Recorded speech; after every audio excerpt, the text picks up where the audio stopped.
إن الحمد لله نحمده ونستعينه ونستغفره ونعوذ بالله من شرور أنفسنا وسيئات أعمالنا. من يهده الله فلا مضل له ومن يضلل فلا هادي له، وأشهد أن لا إله إلا الله وحده لا شريك له، وأشهد أن محمدا عبده ورسوله. يا أيها الذين آمنوا اتقوا الله حق تقاته ولا تموتن إلا وأنتم مسلمون. يا أيها الناس اتقوا ربكم الذي خلقكم من نفس واحدة وخلق منها زوجها وبث منهما رجالا كثيرا ونساء، واتقوا الله الذي تساءلون به والأرحام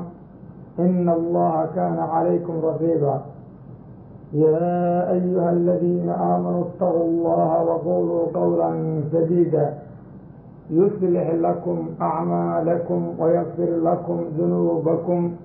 ومن يطع الله ورسوله فقد فاز فوزا عظيما. أما بعد، فقد قال الله تعالى في محكم تنزيله وهو أصدق القائلين: الذين يتبعون الرسول النبي الأمي الذي يجدونه مكتوبا عندهم في التوراة والإنجيل، يأمرهم بالمعروف وينهاهم عن المنكر ويحل لهم الطيبات ويحرم عليهم الخبائث. الله سبحانه وتعالى wuxuu noo sheegay qolada naxariistiisu ay ku dhacayso inay yihiin qolada raacday rasuulka sala allahu calayhi wasalam. naxariista alle waxay gaaraysaa dadka raacay nabiga allah oo maxamed ah sala allahu calayhi wasalam. nabigaas oo ummiga ah oo macnaha ah mid aan wax akri jirin waxna qori jirin. nabigaas oo sifaadkiisa laga helay dadka yahuud iyo nasaaro la yidhaah agtooda oo ku qoraa towraad iyo injiil. macnaha waxaa maktuub agtooda ku ahaa towraad iyo injiil sifaadkiisa. waxau amrayaa macruufka, wuxuu reebayaa munkarka, wuxuu u xallilayaa waxa wanaagsan, wuxuuna ka xarimayaa ashyaada xun. nafsadeeda ayadaa caddayso afkay ku caddayda in la mahriyo. walbikruna idnuhaa sukuutuhaa. gabadha bikaaradana waa in la weydiiyaa, waa in lama hadlaa hadday xisoosanaya. dadka nabiga sala allahu calayhi wasalam waxau amray fuliya, waxa uu ka reebana ka hara, waxa uu u xallilay la yimaada, waxa uu ka xarimana isaga tagaa. waa dadka adduun iyo aakhiro wanaagga gaaraya. naxariista alla dadka helayaana waa kuwa kolka waxaan diraaso ku samayn doonaa haddii alla qadaro sigaarka cabitaankiisa iyo baasha la yidhaha tumbaakada. waa tubaakada say u yaqaaniin dad badane. sharcigu waxa uu ka qabo sigaarka iyo tumbaakadu waa isla mid. maxaa yeelay sigaarkaad arkaysi tumbaaka un baa laga sameeyey. bahaladaas in la cabo ama la cunona waxaa aad iyo aada ugu mamanaaday dadka juhalada agsarkooda iyo kuwa dabaalada ah. waxaadna aada iyo aada u arkaysaa inta aan caqliga lahayn oo idil ama tubaako ayay cunaan ama sigaar ayay cabaan, waayo tubaakada ama sanka ka qiiceeda ka siiday ama afka dhacaankeeda ka tuf waa isla mid oo wuxu waa isla tubaako. waxayna sheegteen inaysan mashaaikhdoodu ka xarimin. marka sida arrinkaasi og yahay ayaanu wax ka darsi doonaa haddii alla qadaro subxaanahu wa tacaala. waxaan odhanayaa shaki kuma jiro tubaankada iyo sigaarka xumaantadooda, qurunkooda, inay wax sakraamiyaan, inay jidhka bani aadamka dhibaato u geystaan, shaki kuma jiro. nusuusta saxiixa ah oo la soo naqliyey ayaa xaaraamnimadoodu ku caddahay. caqliga wanaagsan ee nabadgalay oo aada iyo aada u degan ayaa garan kara xaaraannimadooda. dhakhaatiirta aqoonta leh ee la ictibaariyo wararkooda ayaa caddeeyey qofka cuno ama cabo sigaarka inuu dhib adag la kulmayo naftiisana ay dhibaata ka soo gaarayso. haddaba naska ugu horreeyoon deliishanaynaa wuxuu yahay aayadda ou rabbi yidhi wayuxillu lahum aldayibaati wa yuxarimu calayhim alkhabaa'is. wuxuu u xallilayaa nabigu waxyaalaha wanaagsan oy ayagu iska xarimeen ama dembi ay la yimideen looga xarimay, waxaana loo xallilayaa waxaana markaa loo xallilayaa waxa wanaagsan, waxaana laga xarimayaa waxyaalaha xun. oo yuhuudda ayaa waxay samayn jireen inay sheeyaalna ayagu xallisheen oo xaaraan ah, sida dhiigga rubadda waxa baktiyey, hilibka khansiirka iyo wixii la mid ah. ashyaa wanaagsanna looga xarimay dulmiga ay galeen sababtii. haddaba dayibaadka waa waxay diintu ammaantay oo in la cuno oo la isticmaalo nala ku dhiiro geliyey. khabaa'istana waxaa la yidhaha waxay diintu cayday oo caafimaadka qofka wax u dhiba, islaamkuna oo meel adag ka abbaaray wax ka sheegiisa. dadka muslimiinta waxaa laga doonayaa inay qurunkaoo idil ka durgaan, xaaraantoo dhan inay ka fogaadaan, xaqa inay ilaaliyaan, nusuusta keliya inay ku camal falaan. sigaarku waxa uu ka mid yahay iyo tubaakada anwaacdeedu min akhbasi alkhabaa'is, waxyaalaha xunxun kuwa ugu xunxun ayay ka mid yihiin.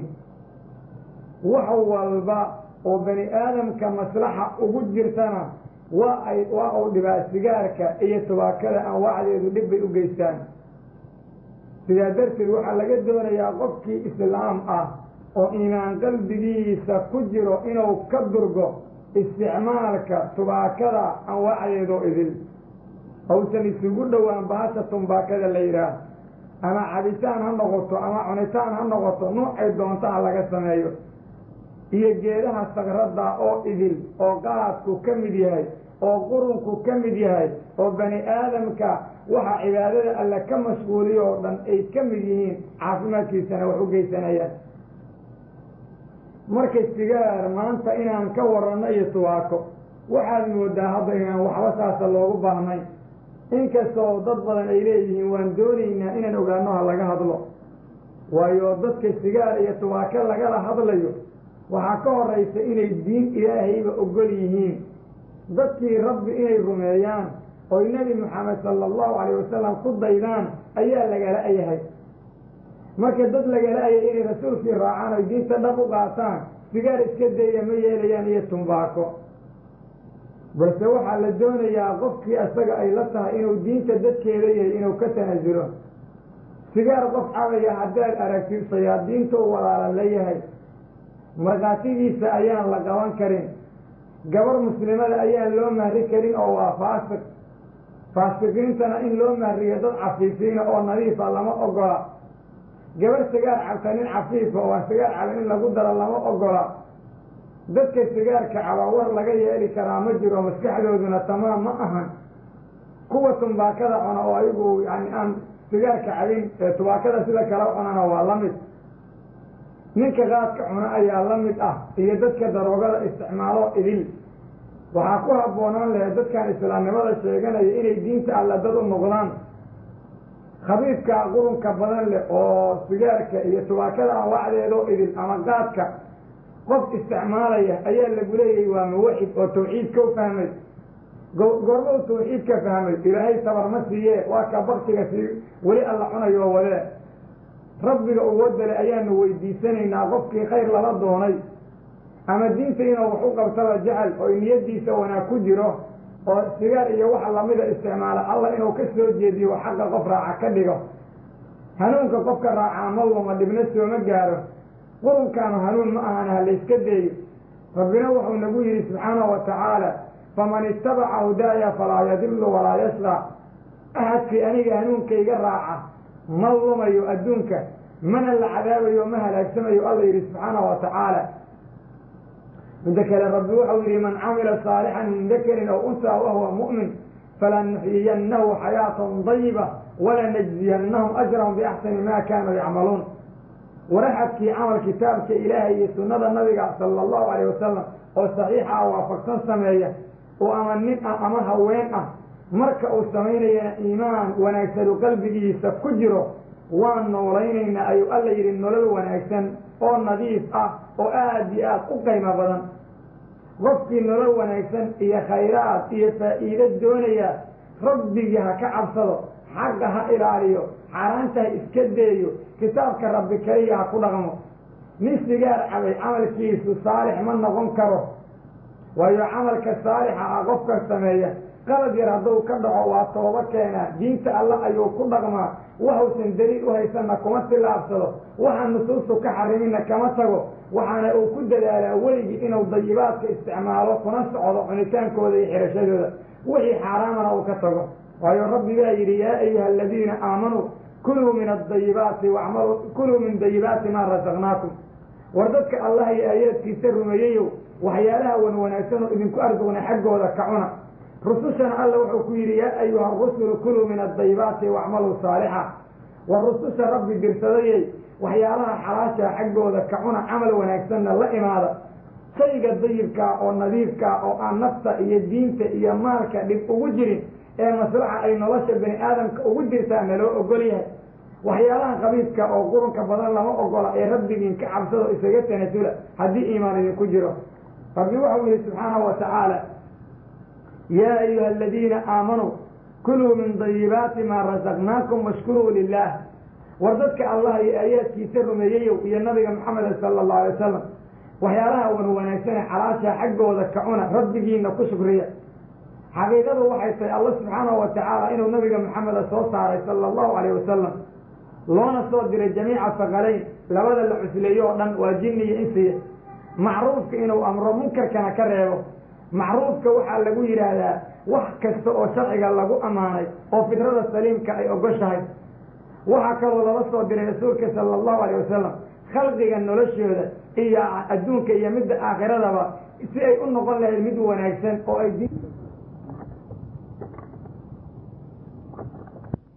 mujtamacaadka inuu hagaajiyo fasaadka iyo qurunka inuu la dagaalamo wax kastoo mamnuuca inuu ka celiyo ayaa nabiga loo soo diray sala allahu alay wasalam munkarka uu ka reebo wax walboo sharciga lagu inkiray oo qofka bani aadamka adduunka ama aakhirada labada dhibaya waxaana la doonayaa wax aad isticmaalaysaa inaysan dhib lahayn soo degdega iyo mid dib dhaca xagga noloshaada adduunka xagga noqodkaaga aakhirada badankaaga caqligaaga umuurtaada soo degdegta iyo teeda dib dhacda labadaba shaygu inuusan ku dhibayn baa loo baahanyay oo maslaxa kuugu jirtood wanaag ka gaarayso allah subxaanahu wa tacaala wuxuu amray nebigiisa inuu u xallilo dadka waxa wanaagsan ouna ka xarimo waxyaalaha xun allah subxaanahu wa tacaala mu'miniinta wuxuu amray wixii uu rususha amro ah waxyaalaha dayibaadka oo nadiifka xaggooda in laga cuno allah subxaanahu wa tacaala wuxuu baneeyey waxyaalaha wanaagsan oo xalaasha ah oo nadiifka ah ibaaxadooda rabbi waa caddeeyey isticmaalkooda waa ogolaaday in lagu macaansado noo sheegay loogana shukriyo shukrigana waxaa ka mida nicmada alla tusiyo looga shukriyo in waxa aad cuntay amaad labisatay oo xalaasha ku ahaa aad u kaalmaysatid daacada alle ridaha alle awaamirta ay diinta ku amraysa fulinteeda iyo nawaahida ka tegitaankeeda waxaa lagaa reebay allah subxaanahu wa tacaala kitaabkiisa xadiiskaa wuxuu ku warramay oo noogu sheegay nabigiisa inuu amray sala allahu calayh wasalam inuu ummadda u jideeyo dayibaadka xalilitaankooda iyo khabaa'ista ka xarimitaankooda qur-aanka balaaqadiisay ka mid tahay arrin jumladaas yarta ood arkaysid oo ah wayuxillu lahum dayibaat wayuxarimu calayhim alkhabaa'isa waa caam waxayna caam ku tahay wax kasta oo dayibaada in lagu xalilay oo xagga cunidda xagga cabidda xagga labiska xagga guurka iyo jamiiculmubaaxaad oo dhan iyo wax walbo khabaa'ista in lagaa xarimay oo ku dhibaya xagga cunidda xagga labiska xagga guurka iyo jamiiculmuxaramaad oo idil shaarica xakiimka ummaddan dusheeda kama xarimin ilaa wax dhibaya ma aha noloshooda adduunyada iyo noqodkooda aakhirada ama amarkooda soo degdega oo adduunka iyo kooda dambe dibdhace aakhirada ah khabaa'ista qurunkaa oo wax dhibaysa oo dhibkoodu muuqanayana sigaarkaa ka mida maanta lagu ebteleeyey in badan oo bani aadamka ka mida waxaa lagu ebteleeyey cabitaanka sigaarka cunitaanka tumbaakada iyo qurunka iyo waxa daroogada oo idin ilaa ay waxyaalahaas qurunka ah oo tubaakada anwaacdeeda ah iyo waxyaalahaas daroogada oo dhan agtooda ay caadi ka noqotay walciyaadu billaah ilaa ay xallisheen ilaa ay yidhaahdeen kama noolaan karno sigaar hadday tahay hadday bahasha shiishada la yidhaah ay tahay carabtu ku baalan tahay hadday tahay tumbaakada afka la gashado hadday tahay sheeyaal kale oo la dhuuqo wax alla waxaa qiica sanka laga keenayo oo qurunka badan leh iyo bahashaa qurunka badan leh oo tumbaakada oo marka afka la gashado waxyaalaha qurunka badan oo qofku soo tufayo ashyaadaas oo idil waxay ka mid yihiin waxyaalaha khabaa'ista oo la yska xarimay dad badan baa bannaysay waxayna ka jaahil noqdeen waxa dhibaya iyo waxa anfacaya waxay wanaagsadeen shaygii qabiixa ahaa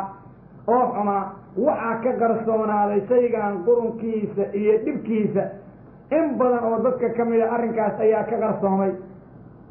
waxaa laga doonayaa marka qofkii iimaan qalbigiisa ku jiro ee waxaa wax ka mida isticmaalaa inuu isaga tago war dadka isticmaalo waxyaalahan qurunka oo khabaa'ista ah dadka isticmaalo waxyaalaha markhaati ma galaan hadalkay sheegaan lama qabsanayo maxaa yeelay ma ahan dad cudalaa ee fusaqa ayaa lagu tirinayaa allah subxaanahu wa tacaala markuu markhaatiga ka sheekaynayo wuxuu yidhaahdaa wa ashhiduu daway cadlin minkum waxaad markhaati gelisaan shaygaa laba qofood oo cadaalo u saaxiibo adinka idinka mid ah rasuulka sala allahu alayh wasalam markuu guurka ka hadlayay waatuu xadiid saxiixa ku yidhi laa nikaaxa ilaa biwaliyin wa shaahiday cadlin wax nikaax la yidhaha ma jiraan oo qofka ka ansixi maayo ilaa in weli la helo iyo laba qofood oo cudalo ah oo markhaati kaca ma ahane meeshii inanta lagu mahrinayay nin sigaarku cabaya oo odhanaya laleeyahay shuhuudda ayuu ka mid yahay waa shuhuud aan suuragal ahayn wax wanaagana aan lahayn marka muslimiintu rabbi ha ka cabsadeen hana iska deeyeen waxyaalaha qurunka badan leh oo diinta islaamku ay dadka u diiday arrinta kale booska taallaa waxa weeyaan axadkaa sigaarka caba oo qurunka isticmaala iyo tubaakada anwaacdeeda makhluuqa ilaahay ayuu dhibaa dadka in la dhibana lama ogola rasuulku xadiid ayuu ku yidhi sanadkiisu xasan yahay laa darara walaa diraar in dhib laysku bilaabo ama dhib laysku amaalmariyaa ma jirto axadka qurunkaa isticmaala markuu kula hadlayo afkiisaa kuu soo urin marka uu adiga kula fadhiisto waxaan qurunkaa qiicooda iyo tufitaankooda ku soo gaarin si kastaba waxaad arkaydaa inuu wax dhibayo mar walbana uu dhib ka shaqaynayo hadday gaari lala fuulo iyo haddii waddo lala maro iyo haddii xaflad lala xaadiro iyo haddii lala jiibsado kulli dhibaato iyo mashaakil ayaa lagu qabaa dadka isticmaalo waxyaalaha kan marka muslimiintow rabbigiin ka cabsada oo diinta islaamku siday tahay u ilaaliya dadka isticmaala tubaakada anwaacdeeda iyo sheeyaalka lagu daroogoobo waa dad noqday dad munaafiqiin ah waayo rasuulka sala allahu alayh wasalam xadiid saxiixa wuxuu ku yidhi aayatu lmunaafiqi halaata idaa xaddasa kadaba wa idaa wacada akhlafa wa ida tumina khan axadka munaafiqa calaamadiisu waxa weeye markuu sheekoonayo waa been sheega marka uu ballan qaado waa ka baxa ammaanadana wuu ka deeceeyaa dadkan islaamnimo iyo wanaag iyo inay muslimiinta jecel yihiin ayay sheeganayaan been bay sheegayaan oo nin sigaar cabay muslimiin ma jeclo sigaarka uu ku dhibay nin sigaar cabay wanaag iyo diin ma ilaalin oo fisqi ayuu la yimid ballantii way ka baxeen oo wax diinta dhib ugu jirta inaydan samaynayn bay hore u sheegeen way ka baxeen oo dulli bay la yimideen rabbi in laga boqo subxaanahu wa tacaala oo xaqa la ilaaliyaa muhim weeye ha laga taasulo waxyaalaha xunxun sharciguna sidou yahay ha loo ilaaliyo axadkii shay la xarimay xallisha ama la imaatinkiisa ku dadaalaa dhibaato badan ayuu la kulmayaa dadkaa qurunka waxyaalaha ah isticmaala ducadooda ayaan la aqbalayn waayo rasuulku xadiid saxiixa wuxuu ku yidhi ina allaha tacaala dayibun laa yaqbalu ilaa dayiba alla waa alla xumaan ka najaa wax aan nadiif iyo dayib ahayna rabbi ma aqbalayo subxaana wa tacaala marka waa in wax dayib ah oo yani aada iyo aada u wanaagsan oo yani qofka uu la yimaadaa markuu doonayo in laga aqbalo camalkiisa dayibka aad la imaanaysaa waxaa loola jeedaa camal waafaqsan kitaabka alla iyo sunnada nabiga oo loogu xoogaabay wax xalaal ah oo la labisay wax xalaal ah oo afkaaga wax ka soo baxay ay ahaayeen xalaal ninka odhanaya salaad baan dukanaya ama sakaan bixinaya iyo sadaqo markuu salaada dukanayana afka qaad ka tufay ama tubaa ka tufay ama sigaar soo dhigay markuu yani sadaqada bixinayana gacanta bidix isagoo ku haysta wixii samaynaya axadkaas axad wanaag leh oo khayr leh inuusan ahayn way ka muuqataa hadduusan ka tooba keenin halis buu ku sugaya naftiisa ayaana loo baqanaya mana laga sugayo inuu wanaag gaaro rasuulka sala allahu alayh wasalam sacad wuxuu ku yidhi dacada in lagaa aqbalay haddaad doonaysa adyim madcamaka takun mustajaabu dacwa waxaad cunaysa xalaal ka dhig dacada waa laga ajiibaya rabbi baana ku gargaaraya subxaanahu watacaala xaaraantan yaan loo bareerin oon xaqaan lagu cayaarin ilaah diintiisa yaan laga tegin oo dariiqa nabiga yaan la khilaafin sala allahu alayh wasalam waxa kan haddii wax la ogol yahay ay yihiin dhibka islaamka ku hayeen kuma aysan hayeen ee dadka islaamnimada u nisbe sheeganaya diintan ilaahay ilaaliya oo xaqan isaw yahay ugu socda oo yaan kitaabka alle iyo dadkiisa la dhibaataynin marka khabaa'ista iyo qurunkii la diiday waxaa ka mid noqday daroogado idil sigaarka iyo tubaakada anwaacdoodoo dhan iyo wax walboo maskaxda bani aadamka wax u dhibaya halkaas ayaa lagu diiday waxaana la doonayaa qof walboo muslima inuu u guntado sidau qurunka asaga ula dagaalami lahaa shayga xaaraanta isagoo uga hortegi lahaa waa inuu u guntado qofkii adduunka degdegiisa doonaya iyo dhaldhalaalkiisa oon aakhiro rabin adduunka intii rabbi ugu talagalay ayuu ka helin dibadeedna xagga alle wax wanaaga oo ka gaarayaa ma jiraan baalka kan la yidhaahdo yani tubaakada anwaacdeeda waxay leedahay dhibaatooyin fara badan badanka qofka ayaa ku daciifa xagga maadiga iyo xagga ruuxiga xagga ruuxda waa xagga cibaadada maadigana waa xagga jirka xooggiisa qufac fara badan baa laga dhaxlaa qalbiga ayaa ku jirada xabadka weeyaane sababka dhibaato u geystaan dhibaatooyinkaa markii laga hela ka gadaal ayaa haddana waxaa kusii kordhaya qofka mashaakilla kale markuu yani ou yahay axad tubaaka cuno ah waxaa kaloo laga helaa afkaaga oo soo ura ilkahaaga oo midabku ka bedelmo wasaqda oo ka badata iyo yani cunitaankoodana wuxuu ku gaarsiinayaa qurunka maanta dambe ilkaha way hallaabaan dadka macnaha adibada ee muslimiinta ee xudaaqiinta iyo xataa kuwa gaalada ee caqliga leh waxay qarariyeen dhibaato badan inuu leeyahay waxyaalahan tubaakada laga sameeyo xagga keliyaha xagga caafimaadka qaybihiisa oo dhan in dhibaatooyin u geysanayo dasaa-ibta iyo waxyaalaha qurunka oo shaydaanku oo insaanka ku samaansaba ayay ka mid yihiin rabbi baanu ka magangelaynaa khabaa'ifta hooyooyinkooda oo xashiishada iyo qurunka dhan ah inaanu xallilano waayo dad baa iska xallishay xashiishadii khamradii iyo wixii kaloo lamid ah wa rabbigiin ka cabsada oo diinta islaamka ilaaliya xaqa dadka ku tuntaa dhibaatooyin badan ayay la kulmaan ee dadka islaamnimada sheeganayo kitaabka ilaahay yaan lagu xadgudbin sunnada nabiga yaan lagu cayaarin sala allahu alayh wasalam xadiis saxiixa ku sugan nabigu wuxuu yihi sala allahu alayh wasalam kullu muskirin khamrun wa kullu khamrin xaaraam shay kasta ee maskaxdeed bedelaa waa khamro kastana waa xaaraam waxaa riwaayadaha gabal sheegayaan kullu muskirin xaaraam muskir walba wax sakraamiye kasta waa xaaraam wax walbo sakrad keeni karaya tubaakada anwaacdeedu inay sakrad keento oo qofka dowaayo oo sarajoogga ka dhaco ee uu isku dardarmayo oo indhaha uusan wax uga jeedayn waa wax caddaana oo lagu sakraamayo inta ay dhiiggiisa ku jirtay afka u ku hayaan oo sigaarka iska daba daarayaan waa caadi wuxu hadday jirkiisa ka baxaana bis weeye marka waa daroogoo kale daroogada intay jirkaaga ku jirto xoog iyo farxad iyo waxbaad haysataa jirkaaga hadday ka baxdaana balaayadii ku haysataa kugu soo baxaysa wa rabbi ha laga boqo subxaanahu watacaala oo diintan ilahay dad ilaaliya hala noqdo sunanku waxay qoreen abu daawuud iyo tirmidi oo xasan laga dhigay inuu rasuulku yidhi sala allahu alayh wasalam kullu muskirin xaaraamun wamaa askara alfarqu minhu familu lkafi minhu xaaraam wax walboo lagu sakraamaa waa xaaraan faraq weelka la yidhaah wax buuxiya waa 16 kiilo meelahaas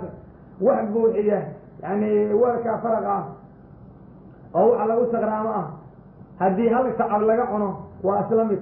macnaha waxaa loola jeedaa wixii qaybtiisa badan lagu sakraamo qaybtiisa yarna xaaraam weeye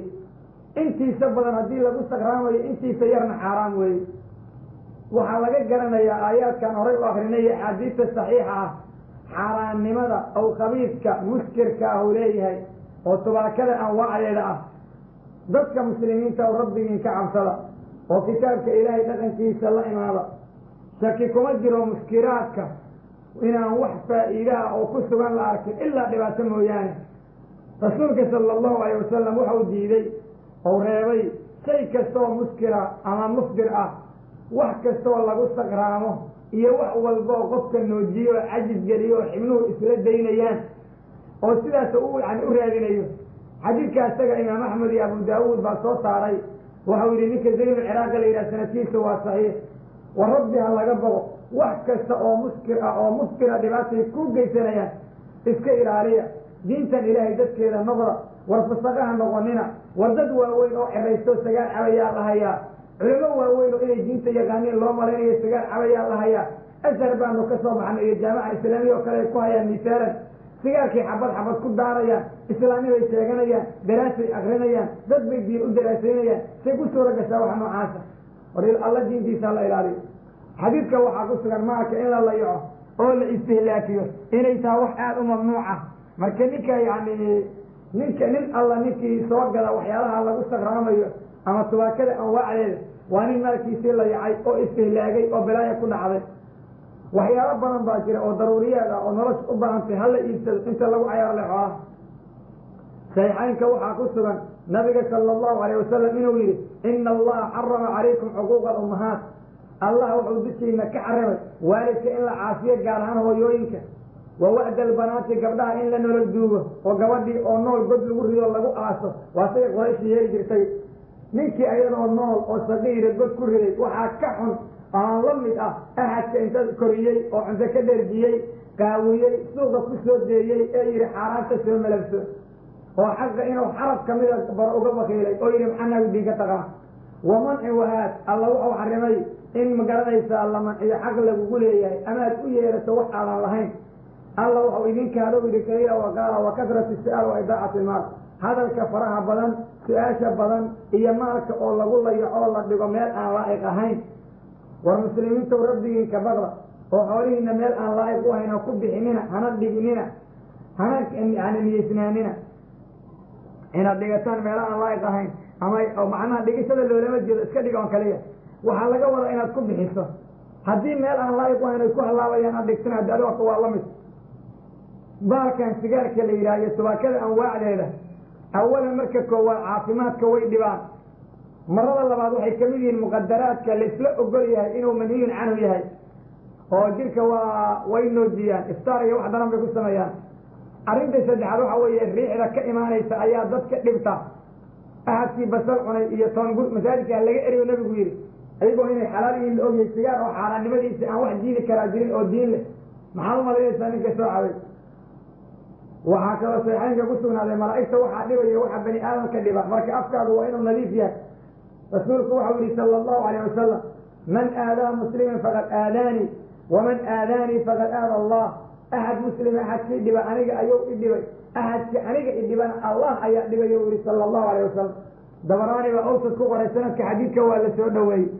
axad alla axadkii aniga i dhiba allah uu dhibay ayuu leeyahay sala allahu alay xadgudubka iyo muslimiinta dhibka lagu hayo ha layska deeyo qurunka dadka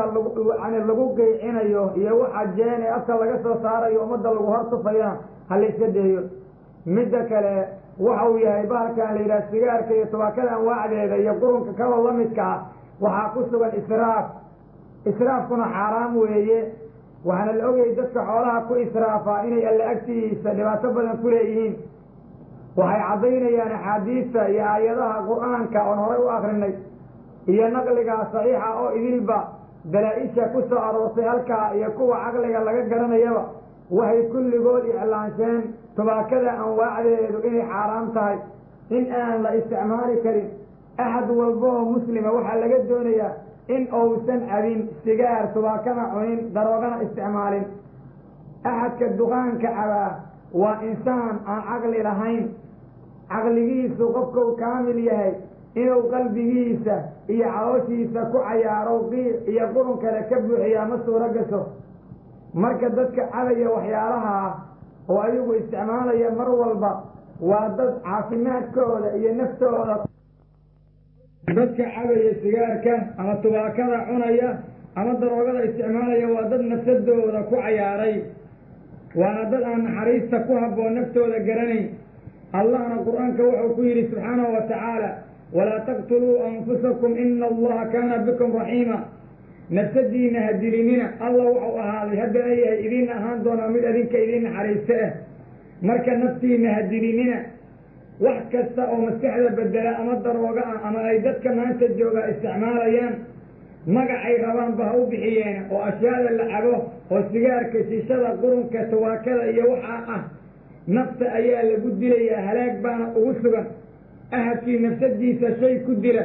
ama sabab ugu noqda in la dilo waxaa shaaricu kuwa u waajibiyey naar inuu leeyahay rabbi baanu ka magan galnay qofka caaqilka ah macnaa umuurta cirib dambeedkeeda ayuu fiiriyaa iyo xaaladda waxay u aayi doonto qofka caaqilka ah wuxuu iska ilaaliyaa wax walba oo sabab u noqon karaya caafimaad darro wuxuuna ku dadaalaa oo soo jiitaa wax walba oo caafimaadkiisu ku soo dhowaan karayo rasuulka sala allahu alayh wasalam xadiis saxiixa ayuu ku yidhi man qatala nafsahu bishayin facudibahu fii jahannam ahadkii nafsadiisa shay ku dila shaygii laftigiisa gacanta inta loo geliyaa jahanabo lagula cadaabayaa marka hadduu tawray isku dilay isagoo jahanaba ku jira tawray isla dhaca hadduu nafsadiisa tawray ku dilay isagoo jahanaba ku jira ayuu tawray isla dhicin hadduu cabay ama u cunay waxyaalo nafta lagu dhibayana sidaa oo kale weeyaan ama usun cabay marka dadka islaamka ah oo naftiina ha dilinina allah wuxuu aayad qur'aan ku yidhi walaa tulquu biaydiikum ila tahluka war nafsadiina waxay ku halaagsantoo dhib u keenaya ha ku tuurinina oo nafsadiina dhibaatooyinka iyo barobaleemka ka xalliya oo xaqu sida uu yahay ugu socda oo diintan islaamka ah oo sharafta iyo qiimaha badan ou rabbi u yeelay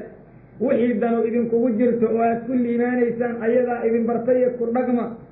waxa adinka idin dhibayo caafimaadkiina iyo xoolihiina iyo sharaftiina dhibaya ayadaa idinkaga digta isaga taga war dadka sigaarka caba ama tubaaka cunaa inaysan dad wanaagsan oo khayr la ahayn dadow ogaada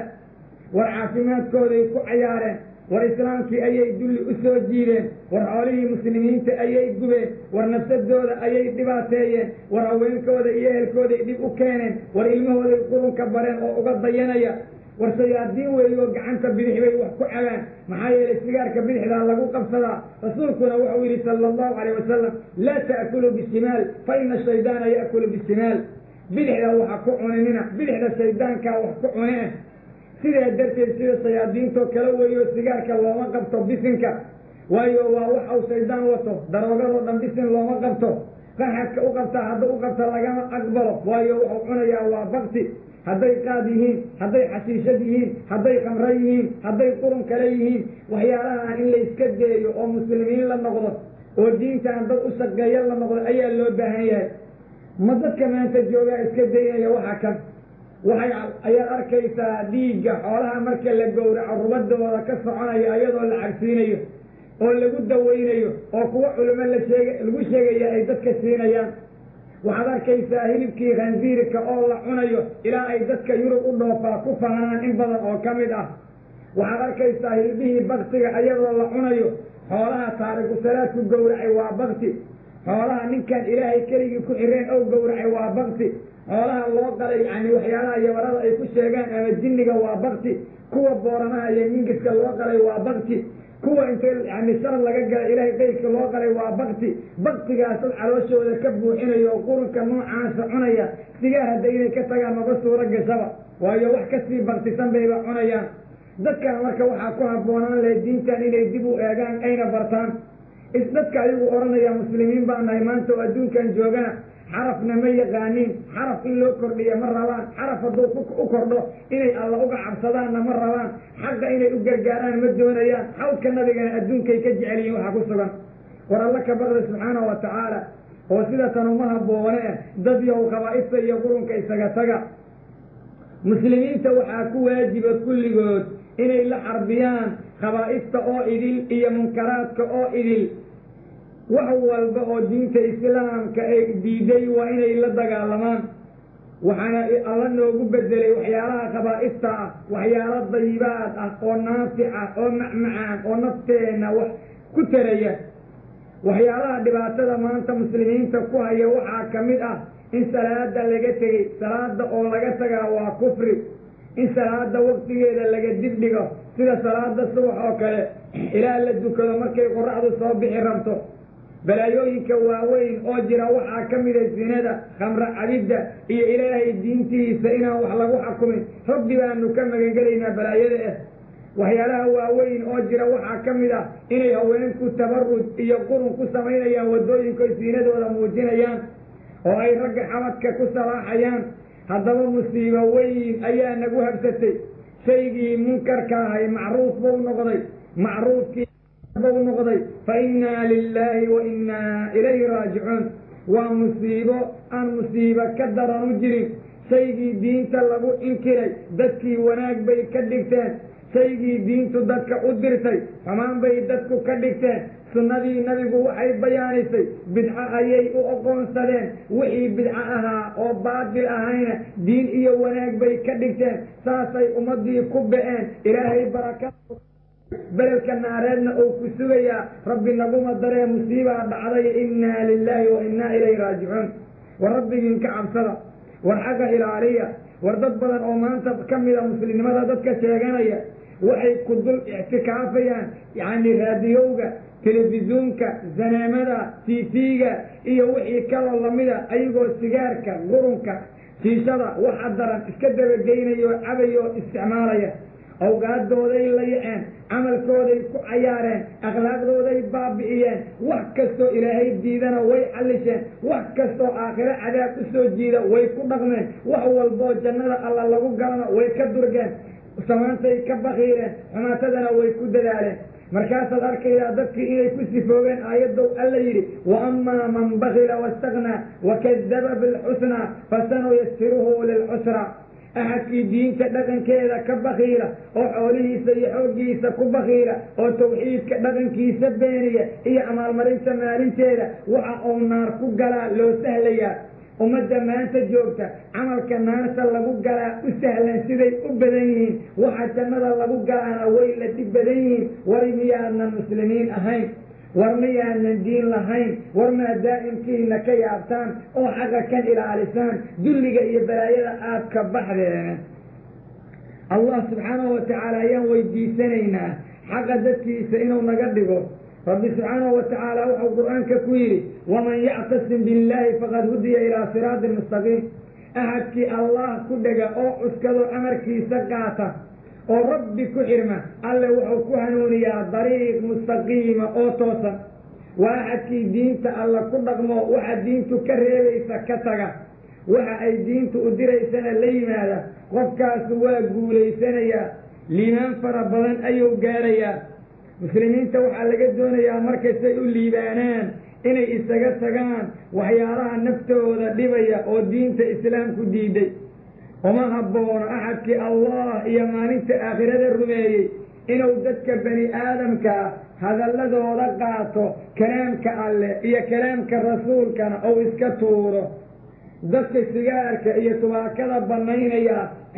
waa dad ilaahay diintiisa cadow ku ah muslimiintu waxay xujaysteen mar walbaba wayuxarimu calayhim alkhabaa'is wau ka xarimi nabigu dadka dushooda qurunka waxyaalaha sigaarka iyo waxa kaloo lamidkaa ah waa shay la bartay oo laga caado dhigtay caadada shayga la yidhaah in laga tagaana waa arrin fudud sidaa darteed isaga taga caadadaas iyo waxaa qurunka badan leh oo aad barateen haddaad ka tegi weysaan waad ogaanaysaan inaad ka shallaayi doontaan maalin aan maanta ahayn dad yow rabbigiin ka cabsada hanuun iyo wanaagna rabbi hana siiyo subxaanahu watacaala in duqaanka waa sigaarkee la cabo ama tubaako weeya la isticmaalo waxaa lagu daroogooboo dhan noocay doonaan ha noqdeena cabiddooda iyo cunidooda iyo in laga beec mushtaro iyo in laysugu kaalmeeyo oo laysu soo gado waa xaaraan axad muslima uma bannaana inuu sigaar u soo gado qof amau u soo gado tubaako amau u soo gado qaad amau u soo gado qurunka daroogadoo idil haweenta ninkeeda inay ka yeesha ma bannaana ii soo gad sigaar iyo wax la mid ah hadday ka yeesho macaasi ayay ugu kaalmayday hadday ka diidana mukhaalifo mid warkiisa khilaaftay ah ma noqonayso maxaa yeelay macsiya dadka in loogu kaalmeeyaa ma bannaana axadkii dadka ugu kaalmeeyey macsiyada waa inuu rabbi u tooba keenaa towba saxiixa waxaana ku waajiba qofka inuu ka tooba keeno dunuubtoo idil dunuubta laga tooba keenaya ayuuna ka mid yahay kaalmaynta macsiyada laysugu kaalmeeyey taasay ka mid tahay marka ha layska ilaaliyo waxaa laga yaabaa inay tahay inal muslimada sida ay sheeganayso oo diin ku fiican sigaarka xabadba nin xabad ku daaraya ayay guuda iyadoo ugu jeeda oo aan walba loo qarin oo ku og oo ku arkaysa ayadoo ku raacaysa dhaqaalo ama qabiil taasu islaamnimo iyo diin ma ahan waa nin gabar dhaawan guursadoo kale yidhi waa qurux badan tahay tawxiid iyo muwaxidnimo iyo islaamnimo iyo diin oqoonna sheeganaya islaamkau sheeganayaa wuxuu yahay mid aan la garanayn weeye inanta ninka noocaasa daba gashana waa qof waxay tahay aan la garanayn diintan ha loo shaqeeyo wax ayada ka soo horjeedanayaan waraa laga dhiganin sida wanaagga lagu gaaraya sidaa weeyaane xagga diinta ayuu dhibin oo dhibaato badan ayuu ku hayaa bani aadamka waxyaalahan daroogada ama sigaarka iyo wixii lamid a aayadaha qur-aanku waxay caddeeyeen allah inuu naga xarimay shay kasta oo khabiis ah iyo wax walba oo na dhibaya wax walba oo khabiisa iyo wax walba oo wax dhibayaa xalaal ma ahan khubsiga iyo dararka ka muuqanaya tubaakada anwaacdeeda iyo waxa lagu daroogoobana waa wax iska caddaan ah haddaba dadka muslimiinta waxaa laga doonayaa waxay u jeedaan inay dhibaato leeyihiin in aysan dhex gelin muslimiintu waxay yidhaahdeen waxaa la xarimay kullu dacaamin wa sharaabin fiihi madara cunto walba iyo cabid walba oo dhib ku sugan yahay waa la xarimay isticmaalkeeda marba haddii dhib ku sugan yahay in la isticmaalo la jiidiyey lagana xarimiyey muslimiinta dadka ah xagga diinta ayuu dhibin oo qofka waxyaalaha daroogada ama tubaakada anwaacdeeda isticmaala cibaadada ay inuu isu taago qofkaasu waa ka cuslaan inuu waajibaadka alla ilaaliyaa way la dhib noqon khaasatan soonku aad ayuu u dhibayaa ilaa uu islaamaba kari kartid waxuuna ugu yeerayaa dulli iyo waxaan diinta ogolayn ayaa waxaa ugu yeeraya ashyaadaas uu cuni jiray markuu waaye jirkiisaa wicin shaydaanka ayaa odhanaya iska afur oo iska deey oo salaadii ma aadi kartid ee waxa kan isticmaal qurunka ah war miyaanan u jeedin dhibka idinkugu sugan ma rabbigiin ka cabsataan waxaa la yaab badan qof caqli sheeganaya oo ku dadaalaya caafimaadkiisa inuu ilaaliyo oo haddana muqiim ku ah oo ku neg cabidda ama cunidda tubaakada anwaacdeeda isagoo arkaya dararka ku sugan kulligii ama gobol ka mida arkaya so ummaddatan ma ahan wax shaydaan ka qaalib noqday oo balaayo ay meel kale u wadato oon ilaahay diintiisa inay rabaan baa loo malaynay qofkii doonaya inuu iska joojiyo sigaarka iyo waxa lamidka ah waa inuu rabbigii tala saarto waa inuu istikfaarta badiyo waa inuu rabbigii ka baryo inuu dhibaatada tan ka bixiyo waa inuu qalbigiisa rabbi ku xidho waa inuu dikriga alla badiyo waa inuu qur-aanka tadbiiqintiisa iyo akrintiisa ku dadaalo waa inuu salaada leylka u soo tooso rabbi baa saacidaya markaa oo qurunka kan qof ka taga oo aan dib ula imaan ayaa laga dhigin marka rabbi ha laga cabsado ha la dadaalo diinta islaamkana ha la ilaaliyo si aan dhibaatooyin u imaanin dad baa waxay yidhaahdeen waan ka tegi lahayna kama aan tegi karno waxaad ogaanaysaa cunitaanka ashyaadaa la cuno qurunka waa caado caadana in la bedelaa way fududahay sida macruufka ah in laga tago yani sigaarka ama tumbaakada anwaacdeeda kale mustaxiil ma ahan bal waxay ka mid tahay ashyaada aad u sahlan ahadkii doonaya inuu isaga tago waa inuu dariiq naajixa oo mujaraba ou qaadaa waana inuu isaga tagaa waana inuu goostaa inuusan dib damba ugu laaban waa inuu ku dadaalaa mar kastow nafsadiisu ay ku soo dhacaan waxaas inuu dikriga alle u ordo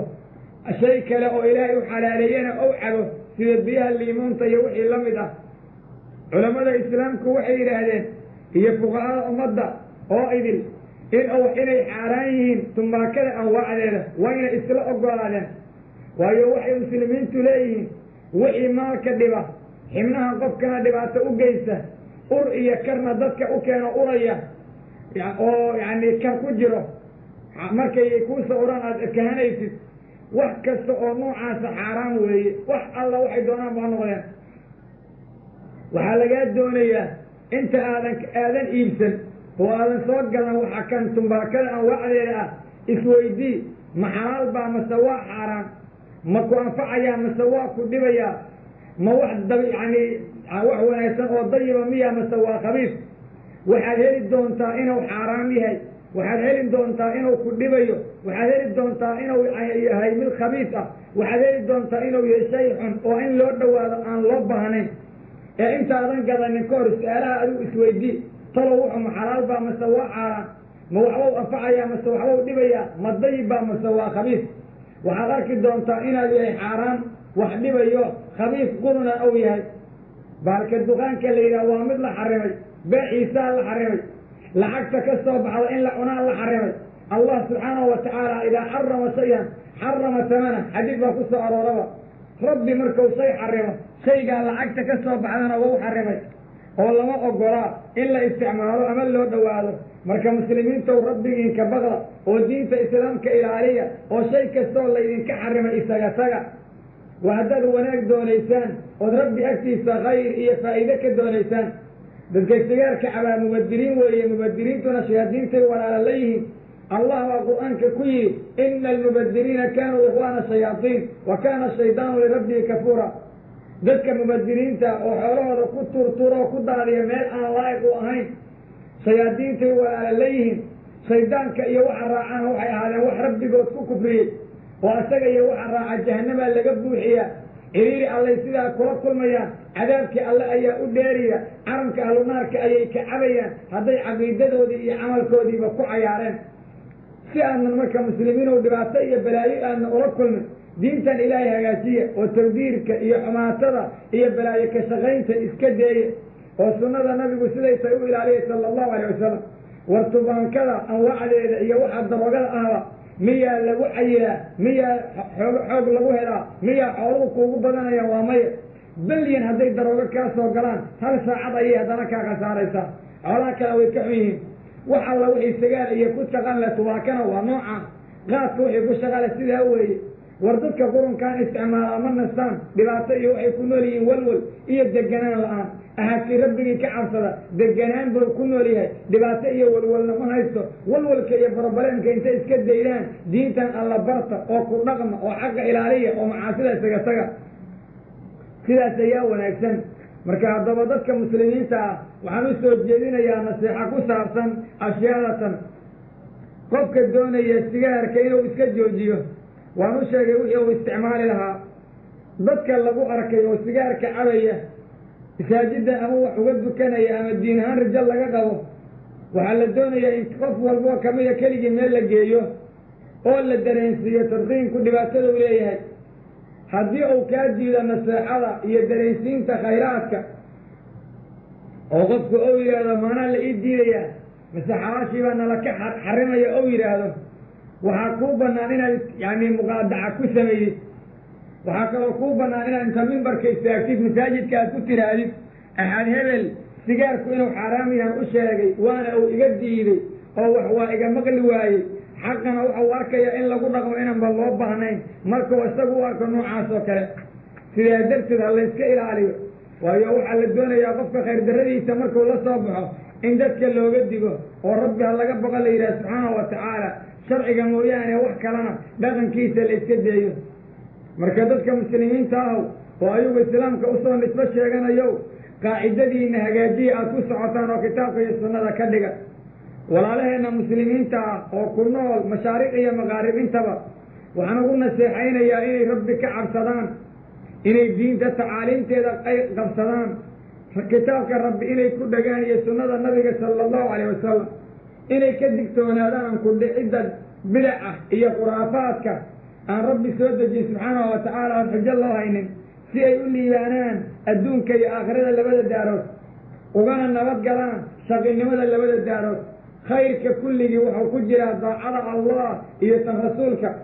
sharta iyo balaayada kulligeedna waxay ku jirtaa oo lagu gaara macsiyada allah iyo midda rasuulka sala allahu calayh wasalam rabbi wuxuu yihi subxaanahu wa tacaala waman yudic illaha wa rasuulah faqad faaza fawzan cadiima axadkii allah addeeca rasuulkana addeeca waa u liibaanay liibaan weyn oo aad iyo aad u qaali ah liibaan weyn ayuu liibaanay waman yacsi allaha warasuulah faqad dalla dalaalan mubiina axadkii allah caasiya rasuulkiisa caasiya oo amarkooda qaadadiida qofkaasu waa lumay lumid aad u fog ayuu lumay meel xun ayuu aaday wixii rabbi ku badbaadi lahay subxaanahu wa tacaala ayuu isaga tegey waayo waxau lumay lumid aad u fog waa axadkii allah caasiyey rasuulkiisa caasiyey diintan islaamka inuu dhaqan ka dhigto iska diiday waa qofka lumay lumid aad u xumaato badan marka muslimiinta u dadaala oo rabbigiin ka cabsada oo xaqu sidooday u ilaaliya dad luma oo balaaya ku dhacdo si aanan u noqonin lianna qofka diinta islaamka ku dhaqmi waayey oo ilaali diiday sidaas ayuu hadduu ku dhinto waxaa la garanayaa inuu cadaab alle agtiisa ku leeyahay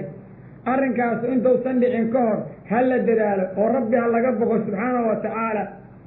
allah subxaanahu wa tacaala wuxuu nooga digayaa mar kastaba waxa cadaabkeenna oo ku imaanayo nala ku cadaabayo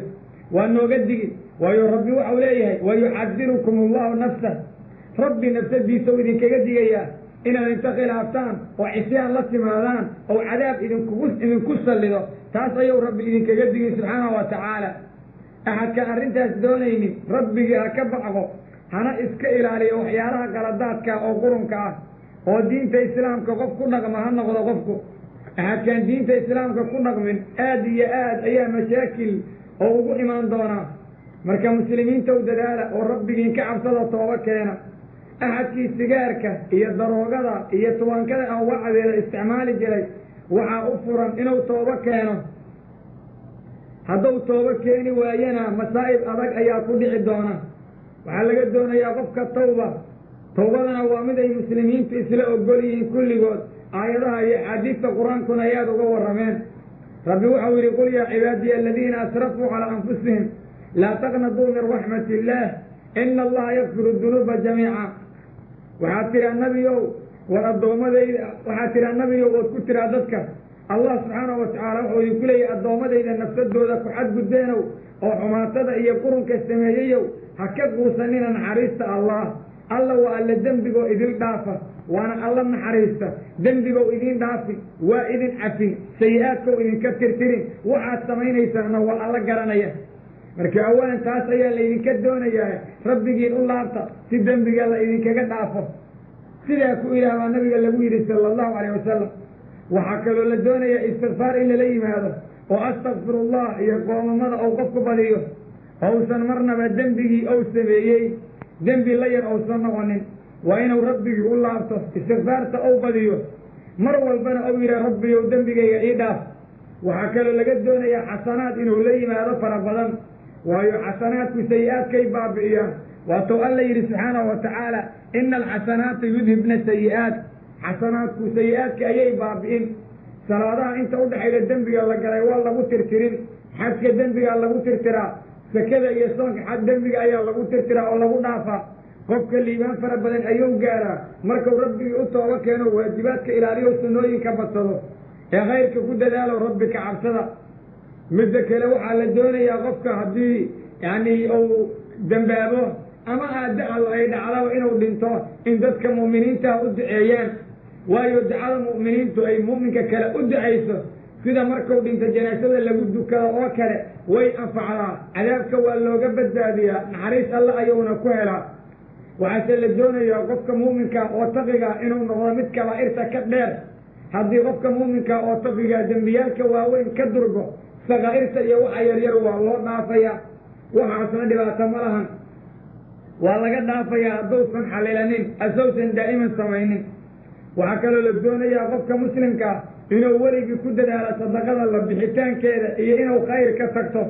waxyaalo wanaagsan oo looga daydo waa inuu ka tago waa inuu waxyaalaha xoolihiisa ka mida oo waqfo waa inuu rabbigii weydiisto inaan weligii la hoojin axadkii muslimahow rabbigaa ka cabso xasuuso aakhirada shiddadeeda iyo mashaakilkeeda xasuuso naxariista alle cafiga alle dembi dhaafka alle iyo sida alla ugu gargaaraya addoommadiisa hadday wanaag sameeyaan qalad markay sameeyaanna oo uga saamaxayo usii daynayo arrimaha inaad garataa lagaa doonayaa عندك الرسول كعوي صلى الله عليه وسلم كل بني آدم خطاء وغير الخطائين التوابون بني آدم ككل وقفت بدن عيال انت قفتنا وحا أبو خير بدن انت الطوبة كانت مركز ذكي أيضا وحيالها شرع الديني هو استعمال جري مركز وقالها وحا كانوا إني ممنوعيين وإني استقاد فقان وإني وحيالي ممنوعي استقاد فقان وإني الدين الله إلى الأيام وإني سنمرنا وكتابك يسونا كتوانين مرنا وإني سن كتابك يسونا كتوانين أيها الدنيا إني الدين تسد دبعوا إلى الأيام وقنا دقمان أيها لك الرباب هذا الدنيا بنبقوا رأي الله دافر مركب متقين نقضة وكس بسبوغة حقا ضد إلى الأيام حريك ربك إذن كالرب حية هجاجية وتوحيدك النسوغة وربي أمانتيسا كد بالأية وإنينتيسا وربي أتضرعا وربي كلية برية وربي كلية تلادة أديبتا ونحريس ألك الرجالية عذاب كيسا كبغضة سيدا عداد يا إسلام دنبك على يدين دافن حسناتك على يدين كربين درجوين كاسر على يدين كبو قادر دعادينا على الجيبين دنيهنا على يدين قارسين راحة أيها يدين سمنا ليس الدنيا آخر الله وضبا أبدك مسلمين تو ربك كبغضة وقرنا أنه عاسك وددال وكالي أبنتبع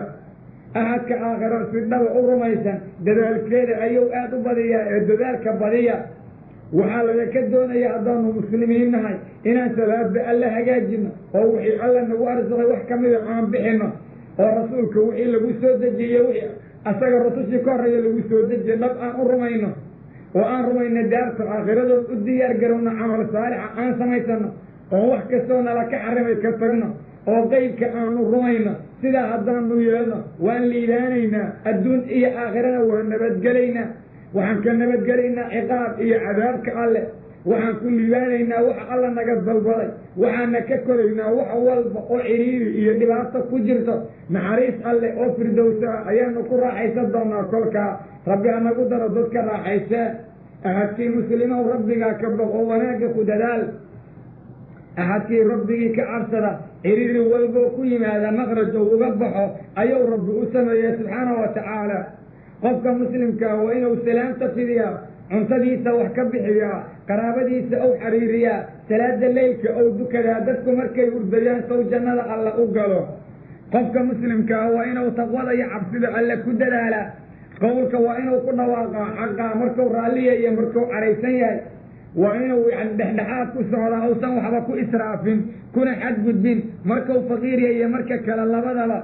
أحد كمسلم كاو ربك كبر وحق يسدر دارنا مسلمين تو وضاعر الله كصبرة ومعاصيك كصبرة وأقدارت الله إذن حنوجين يسكو صبرة ودلقات ديرادة الله إذن كهرة وطولنا سوحاك كددالة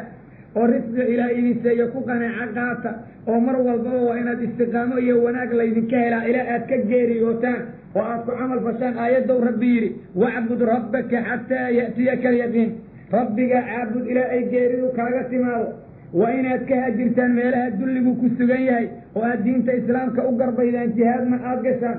ربي أيان ويدي سنين حقا إلو نوصبر أحكي الدولة يتبع كذا يستقارك يقولون كإنو أقال أكرنا سلام ميلها أي كسوغيهي ونكفر ربنا بوغارك الدونا دسكي دانا كالنا أيوة أنبا يقانا ربي سهل وقرقانا سبحانه وتعالى اللهم اختم لنا بخاتمة السعادة ويسر لنا أسبابها يا رب العالمين يا حي يا قيوم يا ذا الجلال والإكرام يا قريب يا مجيب وصلى الله وسلم على نبينا محمد وعلى آله وأصحابه أجمعين اللهم يا مقلب القلوب ثبت قلوبنا على دينك اللهم مصرف القلوب والأبصار صرف قلوبنا على طاعتك